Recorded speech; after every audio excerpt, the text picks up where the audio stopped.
Halef dizisinde yeni bölümde neler olacak? Öncelikle Yıldız ve Serhat çok yakışıyorlar, çok iyi ikili olurlar diyenler aşağıdan videoyu beğenmeyi unutmasın.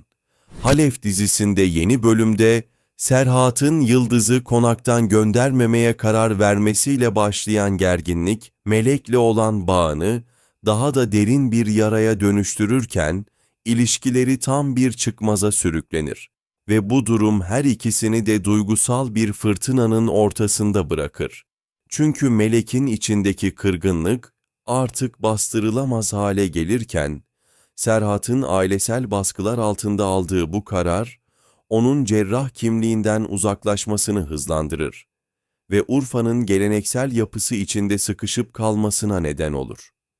Yıldız'ın manipülatif oyunları bu bölümde zirveye ulaşırken, Serhat'ı tamamen kendine bağlama çabası, iki aile arasındaki barışı tehdit eden yeni bir entrika dalgasını tetikler ve bu entrikalar, Yelduranlar ile Kordağlılar arasındaki kan davasını yeniden alevlendirerek köydeki huzuru bozar. Çünkü Yıldız'ın planları sadece kişisel değil, aynı zamanda aile mirasını hedef alır ve bu da Serhat'ın haleflik rolünü daha karmaşık bir hale sokar.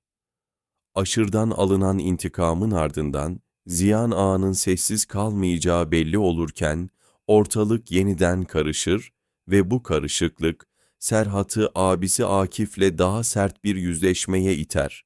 Çünkü Akif'in kıskançlığı artık açıkça ortaya çıkar ve babalarının ölümü üzerinden biriken hesaplar aile toplantılarında patlak verir. Melek'in duygusal patlaması Serhat'ı vicdan azabıyla yüzleştirirken, Yıldız'ın hamleleri Melek'i konaktan uzaklaştırmaya yönelik bir komplo haline dönüşür ve bu komplo Sevde'nin ruh etmesiyle daha da karmaşıklaşır çünkü Sevde'nin sırları artık gün yüzüne çıkmaya başlar ve bu da dizinin aşk üçgenini genişleterek yeni ittifaklar doğurur. Köydeki hesaplaşmanın devamı olarak Yelduranların topraklarında yaşanan olaylar, kan davasının derin yaralarını daha da açığa çıkarırken, Serhat'ın İstanbul hayatından getirdiği modern bakış açısı, Urfa'nın köklü gelenekleriyle çakışır ve bu çakışma onun içsel çatışmasını yoğunlaştırır, çünkü cerrah olarak kurtardığı hayatlar, artık ailesinin intikam döngüsünde kaybolur. Yıldız'ın entrikaları sadece Serhat'ı değil, Melek'in ailesini de etkilerken, bu durum iki kadın arasındaki rekabeti kızıştırır ve Melek'in direnci kırılma noktasına gelir çünkü Serhat'ın kararları onu yalnızlaştırır. Ziyan Ağa'nın misillemesi beklenmedik bir ittifakı doğururken, Aşır'ın yaralanması köyde yeni bir güç dengesi yaratır ve bu dengesizlik, Serhat'ı halef olarak daha fazla sorumluluk altına sokar çünkü ailesinin beklentileri onun özgürlüğünü kısıtlar. Dizinin kültürel dokusu bu bölümde daha belirgin hale gelirken, Urfa'nın mistik havası, karakterlerin kararlarını etkiler ve Serhat'ın geçmişiyle hesaplaşması derinleşir, çünkü köklerin çağrısı onu İstanbul'a dönmekten alıkoyar. Melek'in sorgulamaları Serhat'ı zorlarken, Yıldız'ın zaferi kısa süreli olur, çünkü yeni sırlar ortaya çıkar ve bu sırlar aile dinamiklerini altüst eder. Kan davasının alevlenmesiyle birlikte köydeki gerilim doruğa ulaşır ve Serhat'ın abisiyle yüzleşmesi duygusal bir zirveye dönüşür, çünkü Akif'in hırsı artık kontrol edilemez hale gelir. Yıldız'ın planlarının bozulması ihtimali Melek'e umut verirken, Serhat'ın ikilemi dizinin ana temasını güçlendirir ve bu tema, aile sırlarının açığa çıkmasıyla yeni bir evreye girer. Sevde'nin rolü bu bölümde büyürken, onun müdahaleleri, entrikaları karmaşıklaştırır ve Melek'in patlaması, aile içinde yeni tartışmaları tetikler çünkü Serhat'ın kararları sorgulanır. Ziyan Ağa'nın hamlesi ortalığı karıştırırken, Serhat'ın intikamı kişisel bir zaferden öteye geçer ve bu zafer yeni düşmanlıklar doğurur. Dizinin aşk unsurları bu gerginlikte derinleşirken, Serhat'ın iki kadın arasında sıkışması, izleyiciyi merak içinde bırakır ve gelecekteki bölümlerde bu sıkışmanın çözümü beklenir. Köy hayatının gerçekliği Serhat'ın cerrah yanını bastırırken onun köklerine dönüşü zorunlu hale gelir ve bu dönüş ailesel bağları test eder. Yıldız'ın manipülasyonları Melek'i kenara iterken Serhat'ın vicdanı devreye girer ve bu vicdan azabı ilişkileri onarmaya yönelik adımlar attırır.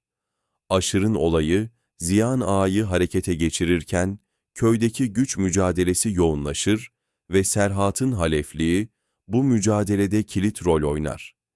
Melek'in kırgınlığı dizinin duygusal katmanını zenginleştirirken Yıldız'ın entrikaları yeni müttefikler kazandırır ve bu müttefikler kan davasını genişletir.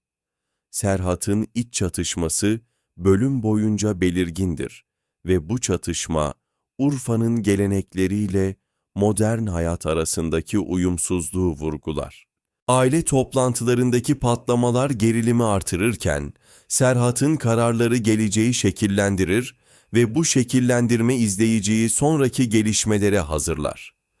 Yıldız'ın hamleleri boşa çıkma riski taşırken Melek'in direnci güçlenir ve bu güçlenme aşk üçgenini dengeler. Ziyan Ağa'nın sessiz kalmayışı yeni bir savaşın habercisi olurken, Serhat'ın intikamı tatmin edici olsa da sonuçları ağır olur. Dizinin mistik unsurları karakterlerin kaderini etkilerken, köklerin çağrısı Serhat'ı daha da bağlar ve bu bağ ailesel sırları açığa çıkarır. Melek'in duygusal yolculuğu izleyiciyi etkilerken, Serhat'ın ikilemi dizinin çekirdeğini oluşturur ve bu çekirdek gelecek bölümlerde genişler. Köydeki hesaplaşmanın uzantıları aile dinamiklerini değiştirirken Serhat'ın rolü merkezde kalır ve bu merkezde kalış onun büyümesini sağlar. Yıldız'ın planları entrika dolu olurken Melek'in tepkisi beklenmedik sonuçlar doğurur ve bu sonuçlar diziyi ilerletir. Serhat'ın abisiyle yüzleşmesi kardeşlik bağlarını test ederken kan davası arka planda devam eder ve bu devamlılık gerilimi sürdürür. Aşır'ın yaralanması Ziyan Ağa'yı öfkelendirirken Serhat'ın zaferi kısa ömürlü olur ve bu kısalık yeni maceralara kapı açar. Dizinin kültürel derinliği bu bölümde ön planda olurken Urfa'nın dokusu hikayeyi zenginleştirir ve Serhat'ın dönüşümü izleyiciyi büyüler.